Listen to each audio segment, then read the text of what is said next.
All right, welcome to the 12th episode of the Sell That SaaS podcast. My name is Will Padilla. I am your host, where we not only help you break into software sales, but help you excel in your software sales career once you've actually broken in. I'm here with a recruiting legend, Brent Orsuga, who's not only a recruiting legend, he's also a good friend of mine. Today, we're going to be talking to you guys about the inner workings of recruiting, how to excel in your career, how to get hired, how to be around the right winners. Brent has placed over 1,000 candidates in his recruiting career. We're both based here in Scottsdale, Arizona.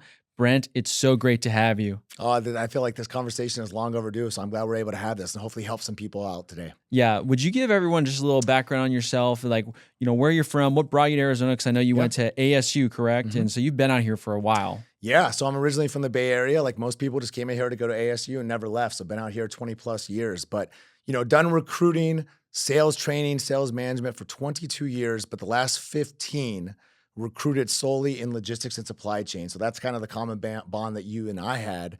But the reality is, like you said, I have helped over 1,000 people make what I'm going to call career changes, right? Change the trajectory of so many people's career. So when we're sitting here talking today, I'm going to come from kind of a different lens, right? From the hiring manager, the recruitment lens. What do we look for to be able to kind of get the most attractive candidates within the marketplace? Mm-hmm. Okay.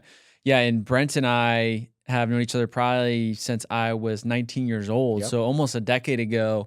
And his play was always on LinkedIn. That's where I first heard of Brent, and that's where he's at right now. He's over almost 50,000 followers. So you guys should go follow him right now. He's got a lot of good content out there. And Brent messaged me. You messaged me when I was an intern at a logistics company just to introduce yourself. And then now, almost a decade later, we still have that relationship, but you've done that with thousands of candidates where you kind of see, okay, they're at a good company.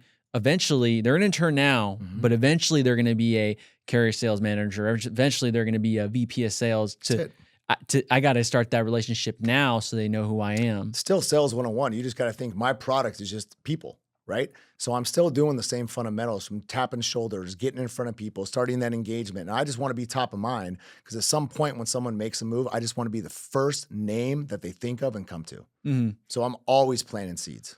So tell me about this making a move, expand on that more, especially in 2024. Yeah. It's a challenging market, I think, for sure, where it seems that top talent is at a premium.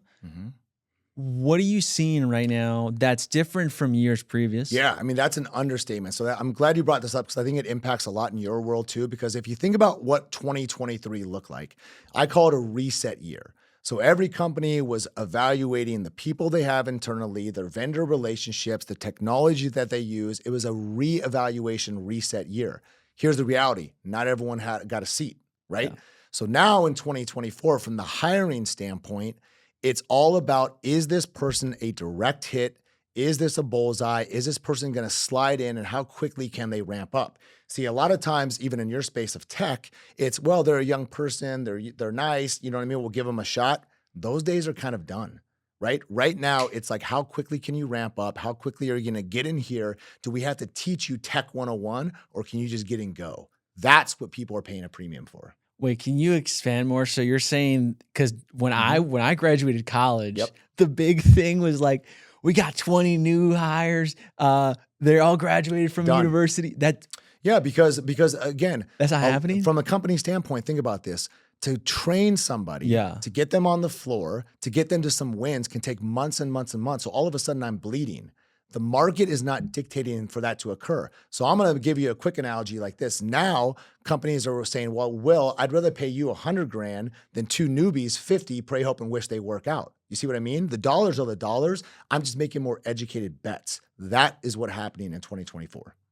Okay. And tell me about the candidate experience right now. Is this more in-depth rounds of interviews? Is it the same amount? Like, as a candidate, if you're interviewing right now, what should you expect in terms of timeline from initial interview to actually getting hired? Well, I've lived off the premise time kills all deals. So like when I'm involved, I push these companies to make a decision. My big framework that I live off of is 3 touches, 10 days. I think if you're effective from a hiring standpoint, you should not have to drag that out. These companies, see, if I'm a candidate, because I know a lot of you people that watch this are candidates, right? Employees. I'm paying attention to process, because if they're dragging me through a 5, 6, 7 step process, Well, what happens when I'm now an employee? What happens when I'm trying to move deals through the process? Is everything going to be red line? Is everything step? How you do one thing is how you do everything. So I'm Wow. very conscious of that.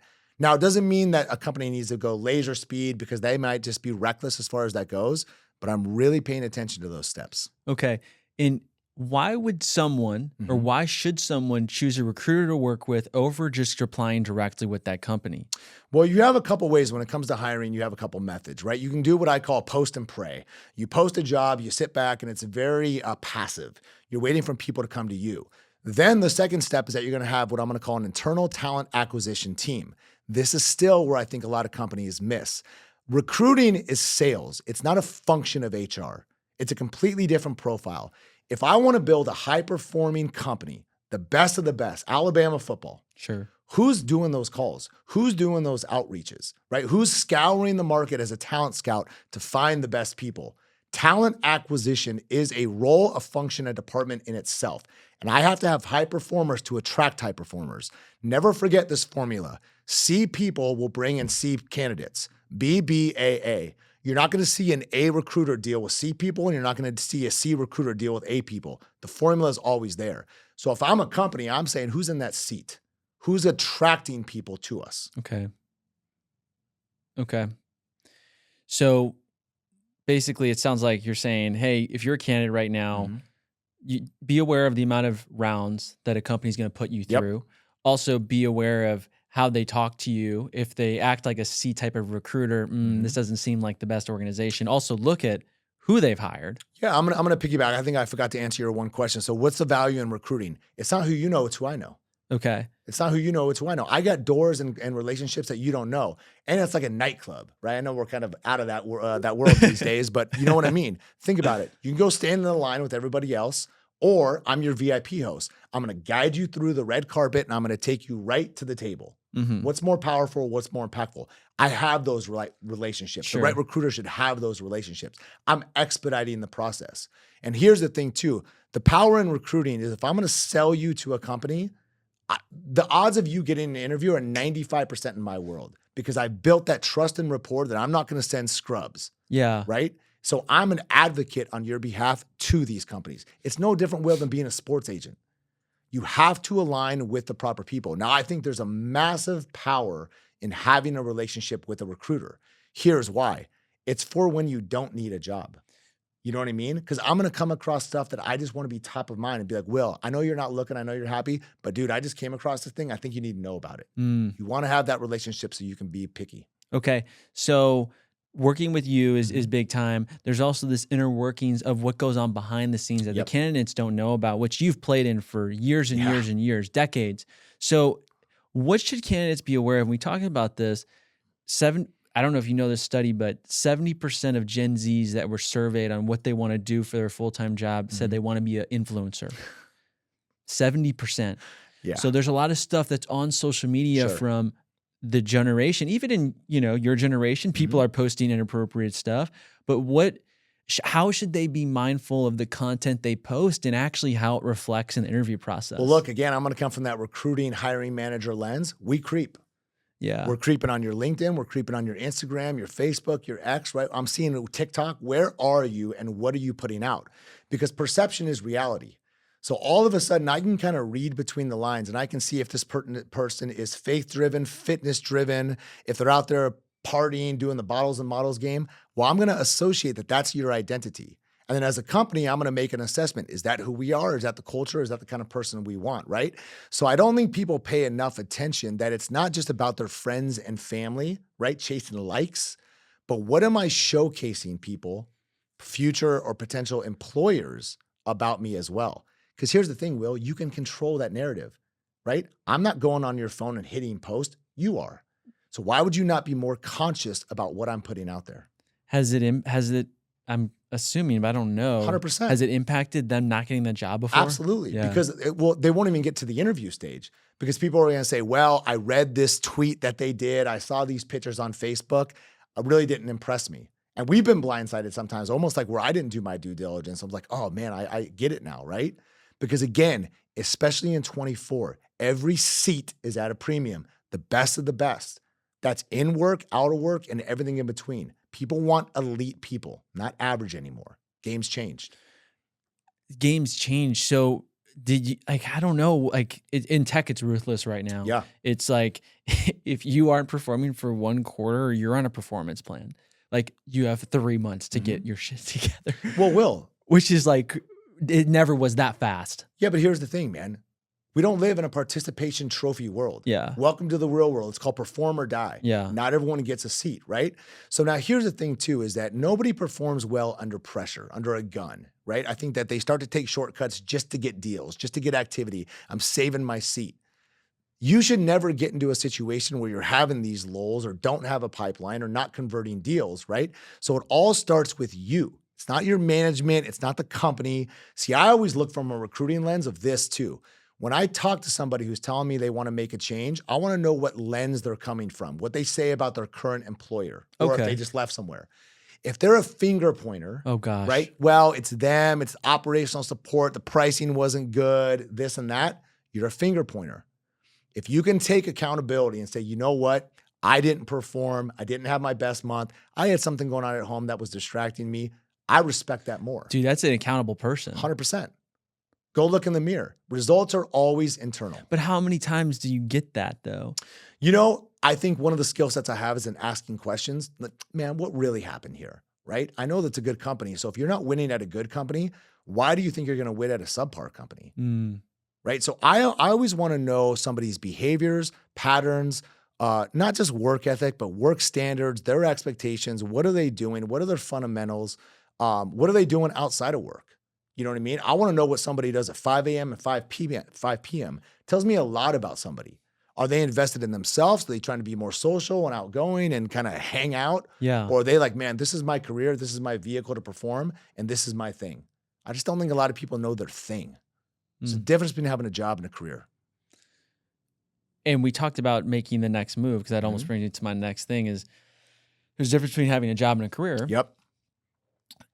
Can you talk about that candidate experience of you're a candidate, you're at a good place, you're thinking about making your next move. You said earlier before we got on air, basically look at these companies almost as like, you have to think of that as like a launch pad for exactly where you want to go in your career. So as a candidate, I have 2 questions. Yeah. As a candidate, how should you be thinking about that next role in terms of like leveling up? And then the second thing is, a lot of my generation seems to have an issue where they job hop every 1 to 2 years. How does that play into how they are perceived? Let's stay on the first one. So you got to work with the end in mind. I live in 3-year blocks, right? You go to junior high 3 years, high school 4 years, college 4 years. That's all you can control. The world is moving too quick. There's too many moving parts, but I can control the next 3 years. The reality is this: you have to reverse engineer where you're trying to get into, right? So if I'm in an SDR, but I want to get out of mid-market into enterprise sales, okay, well, what does that enterprise seller look like?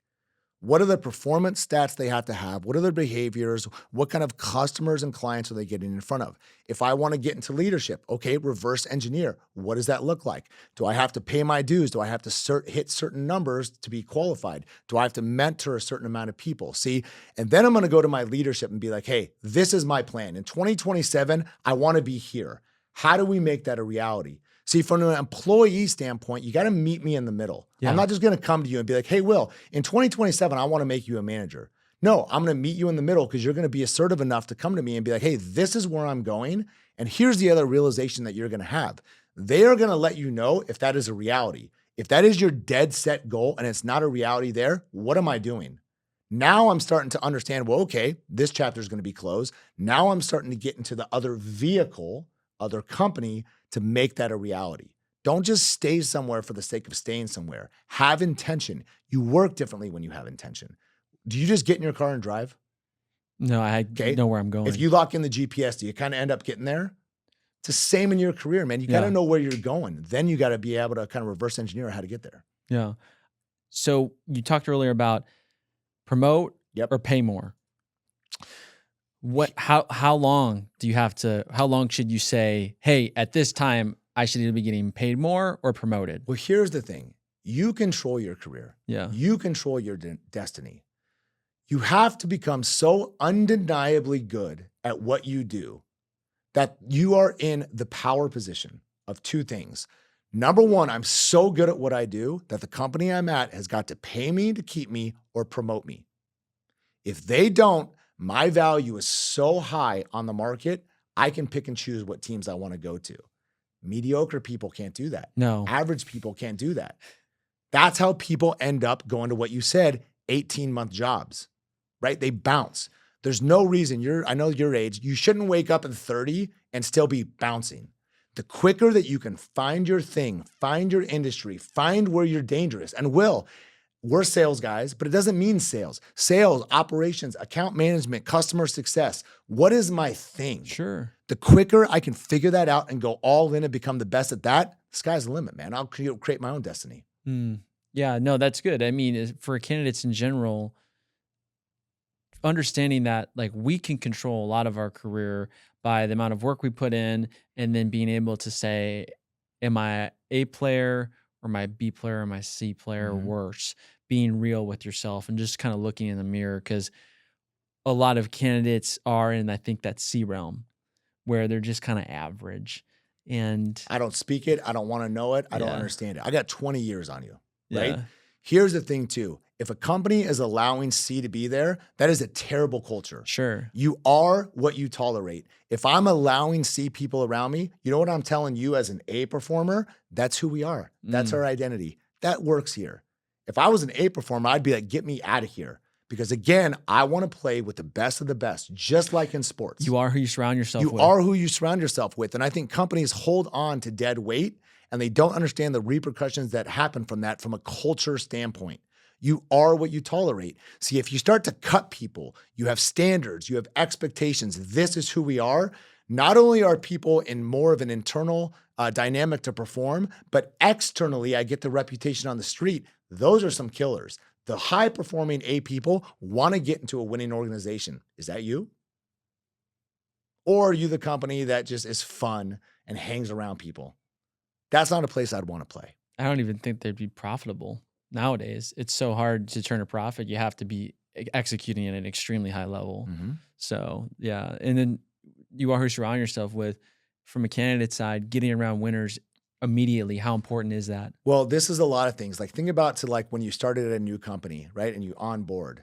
There's usually two paths that happen, right? The high performers are performing. They're doing their thing. They're not really commingling within the office and doing everything else. Then you have what I call the welcome committee, the bubbly people. Hey, let's go to lunch. Let's go to happy hour, right? Rarely are the two the same. Dude, so true. Rarely are the two the same. But as a new hire, who do I tend to gravitate towards? Again, it goes down to boundaries. If I was walking into a company as a new hire, I would have the, to go to my leadership and be like, look, I'm not here to hang out. I'm not here to socialize. I want to use this as a place to get as good as possible. I'm investing my time here. You're investing your dollars in me. How do we make that a reality? Who are the top 3 people here? And I want to hang out with them. Sure. How many people at 25, 26, 27 are actually having that conversation? Do you think leadership wouldn't respect that? Do you think they wouldn't be like, oh my gosh, we got a dog on our hands? Or am I just hanging out with the bubbly people and just maximizing my lunch breaks and very mediocre? Clock watchers, man. I think it's easier than ever to stick out and win in an office environment. Yeah, today, how easy is it to win? There's a lot of mediocrity. There's a lot of average. People are distracted. People can't even put their phone down for 5 minutes. Dude, can we talk about this? Because me and you are on the creating side. Yep. So we create, post, people consume. Yep. Now people are like, oh, like you guys put content out, like you're trying to be influencers. And it's actually like, the way I look at it is, no, we're creators. And I wouldn't put out BS. I put out actual value, and so do you. You always put out value. There's always something tactical you could take from one of your videos, even if it's mindset, to get in that mode. But most of these people are just consumers. They're just on their phones all day. Yep. They're not even making money from it. They're just watching. Well, and here's the thing, man. You just go to your settings app and you go to screen time. I know everything I need to know about you. If you got 3 to 4 hours a day on your phone watching other people live, imagine if you took a fraction of that and invested in yourself, invested in your industry, invested in your skill set, a fraction of that. Yeah. Right? We all scroll. See, here's the thing too. I Guilty. scroll with intention. Yeah. I've tricked the algorithm. There's a great book that your audience should pick up. Say, you are what you click. Sure. You are what you click. Think about what you're clicking, what you're watching, how distracted you can be, right? So I think that that's the ability too, is that you got to be able to lock in and just put this thing down. Yes. Your age, Will, your age group has so much more access to stuff that I didn't have, right? I used to have to drive around with Tony Robbins CDs in the visor that we would have to play, right? Nowadays, you guys got podcasts, you got YouTube videos, you got TikTok. I can go and type in Sales 101 and learn something. Sure. If you're not taking advantage of that and you're just watching the fake highlight reels of people showing you a fake life for fake lives, you're not using the algorithm properly. No, you're not. I used to. I unfollow a lot of people. Yep. And then it says there's a setting where it says don't show me content like this. So I click that whenever certain things come up. Yeah, but most of my page is faith, family, fitness. Yep. I love fitness content. And finances, the 4 F's, man. And finances. Yeah. I'm on my stuff with finances. 100%. Like I'm not a millionaire or anything like that. I'm not even close. But what I am is extremely diligent with my finances. I'm debt free. I have all my money working in certain different accounts, but I don't have the flashy of a lifestyle as people in my generation. But I know the reality. I've talked to some of them. One of my buddies said he spent $100,000 and he made $350,000 in tech, which is an amazing year, and then spent $100,000 on bottle service. Yep. Complete waste. And now he's doesn't have anything to show for it. Yeah, 100%. And that's just But some likes. That's what it is. Yeah. It's and so can we also talk about fitness? Because I know I've been watching your fitness journey. You've been you look great, dude. Like you're in great shape. I see you at the gym every morning. And that takes up time. That's it. You said you could watch things on TikTok or Instagram or LinkedIn to learn, but talk about that hour and a half that you dedicate every single day. Could you be as good as you are without that? Because look, here's the reality. I'm 47. I'm a dad. I'm a husband. I got a lot going on. I'm running a business, right? The mornings to me are my time. So that's why you'll see me there at 4:35 a.m. every single day. Because I always believe too, I want to win the morning, win the day. Sure. Right? So I'm going to start the day with some momentum. Now, here's the thing too, fitness and all that, to me, it's sanity, not vanity. So true. It is a release, right? I'm starting the day, just kind of getting the yah-yahs out and kind of setting the intention. By the time I'll walk into the office, I have a little more confidence. I have a little more swag. I'm 1-0 going to the office, right? I've won the morning. Yes. And so now too, one of my buddies I work out with, we're not just gossiping. We're not talking to him. We're talking about, brother, what do you got going on today, right? Who are you interviewing? What do you got going on? He owns a big financial advisory firm. So those are the conversations I'm having too. But even this, man, every 12-minute drives it takes for me to get to Lifetime Fitness, I'm listening to Les Brown. I'm listening to Ed Milet. I'm feeding this before I feed my body.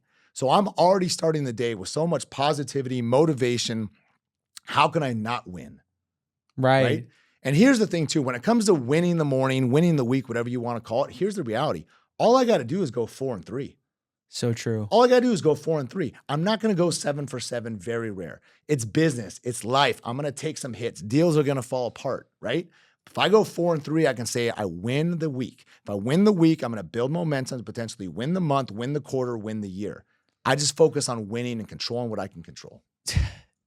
That's like all the things that I say, and people look at me and especially in software sales and say, you're boring. All you do is work out and, go on hikes with your friends and work and make videos. And I say, yeah, but it's that daily consistent effort that adds up over time where somehow by God's grace, I'm typically going to be ahead of you in the numbers.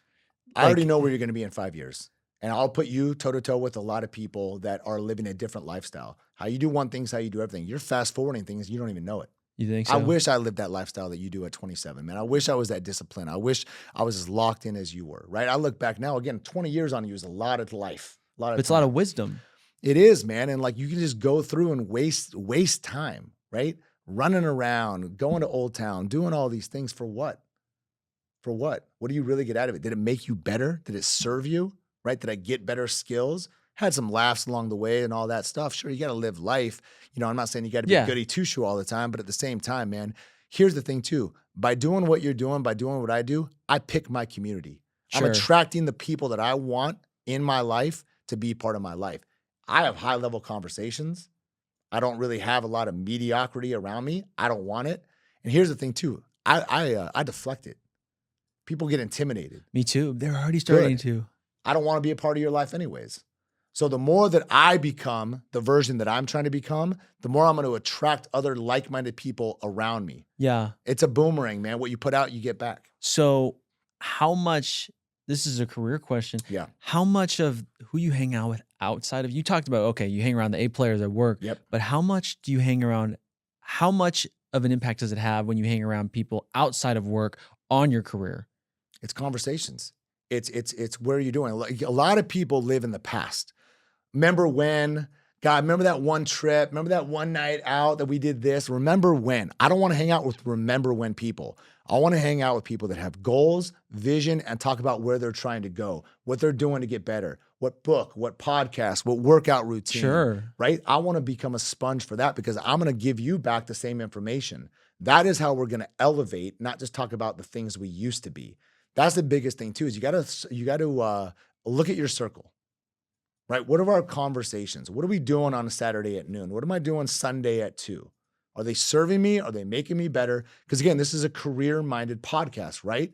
Are they making me better when I walk into the office 8 a.m. Monday? Or are they detracting and subtracting from me? Yeah. It's a real feeling when you're around weak, negative, you talked about it, like just kind of like C-level type of conversations. Oh, dude, I got so drunk last night, or dude, I got a 30-pack, dude. I'm like, want a high five? I was like, but then again, it's like I almost just feel worse hanging out with you. Like I actually genuinely will go back home. And I think I'm more depressed. Well, here's the thing: misery loves company. Yeah. Right? Everyone's got stuff. I don't want to tell you about my stuff. Everyone's got it. There's a sign in my office. You haven't been up there yet. It says, no one cares, work harder. Yeah. No one cares. How many people bring that noise and nonsense to the office? So when we're talking about how easy is it to stick out and separate and win right now, I think it's easier than ever. If you just lock in, develop a skill, know your thing, have a 3-year plan, get away from the mediocrity, right? The average people, hang around high performers. I think the career path is so easy. Your career path is you're just ready to go. That's it. I'm muting out the noise. Yeah. So if you're anything like me, I mean, you have 20 years on me, which is a lot of experience. You have your own business of a decade. You have a family. You live in a very nice area in the Scottsdale area, and which is all great things. And so these are things that I also want, right? Like I also want a nice home for my family. I want to be able to have a wife, kids, provide for them. But it's all these areas that make you successful. It's not just, oh, I'm a killer at work, and then you're getting drunk on the weekends, and then you're being mean to your wife and kids. That's not success. It's all of these different areas that you have to really take care of and pay attention of who you're hanging around with.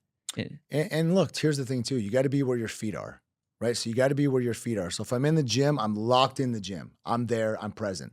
If I'm at home and I got 2 little girls, I'm dad. I'm there, I'm present.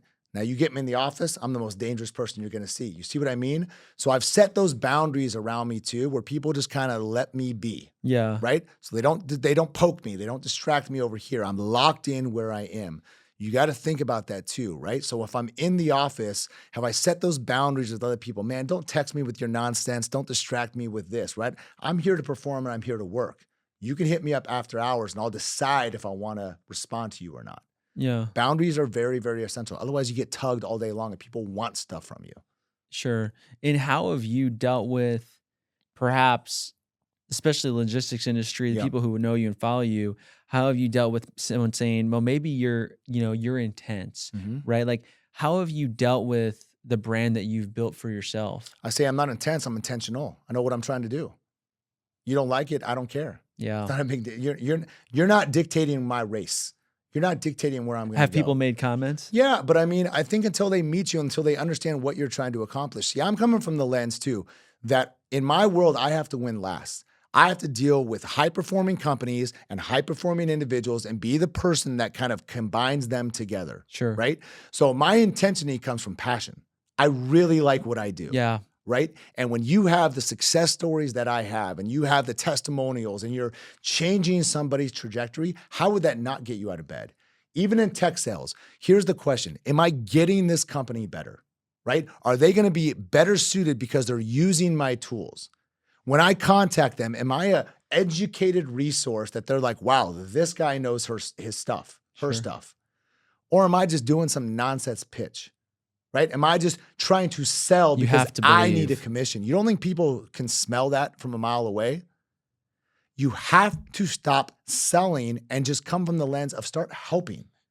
I am a subject matter expert. I'm so good at knowing this tech space, this tech stack, how we operate. Before I even pitch you, I need to know your pain points. I need to know where you're coming from. Yeah, that's what I've become.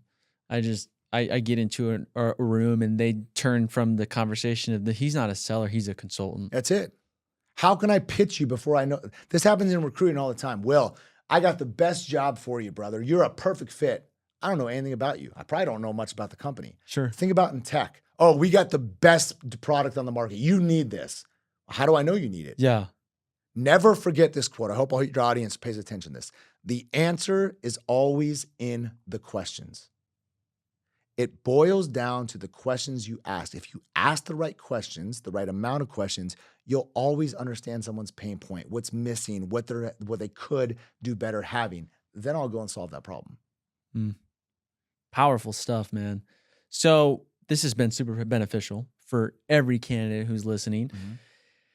We talked about how to win, how to surround yourself with the right winners, how to stand out from the crowd, how to hang out with the A players, how to basically just protect yourself online. You control what you post. Yep. Be very careful as a candidate about what you show online because that is your personal brand. Even if you're not really trying to create one by you posting, you've just created one. What else would you share with anyone who's watching right now that's saying, okay, it's a tough job market, but I don't really know what I want to do next. Like, I'm just kind of confused. Well, here's the thing too. What am I doing to stick out? What am I doing to separate myself? In the tech industry, how many thousands and tens of thousands and hundreds of thousands of people got let go? Lots. If I'm just playing with my resume, I'm a piece of paper. Yeah. You know what I'm doing? I'm trying to fight through people through an ATS. This is the importance about branding and protecting your brand. As you go on LinkedIn, we all live on LinkedIn as an example, right? Am I either consuming or am I creating? If I'm creating, am I doing it in a sense, am I providing value to the marketplace? I might be on the sidelines because of a layoff, but I'm still giving value to the marketplace. Look at this article. Look at this latest tech trend, right? And then all of a sudden I can selfishly be a common feed in my industry for people to see me. I'm very visual, right? So now all of a sudden I'm conscious of my headshot, my banner, my tagline under my name. What does it say? I don't know. I don't care that you're an AE at X company. It doesn't tell me anything. What if it said faith-driven, fitness-driven, hard-charging, entrepreneur-minded? I mean, I want to know who you are as a person. We sell people. I'm in the people business. So the more that you can control that narrative, then you can go on there and just like and comment and kind of be, again, a consistent theme. If people are confused about what they have to do, you're just being a ghost. You're hurting yourself. Powerful. Okay, Brent, where can people find you? How can they connect with you? Yeah, LinkedIn is the easiest, Brent or Suga.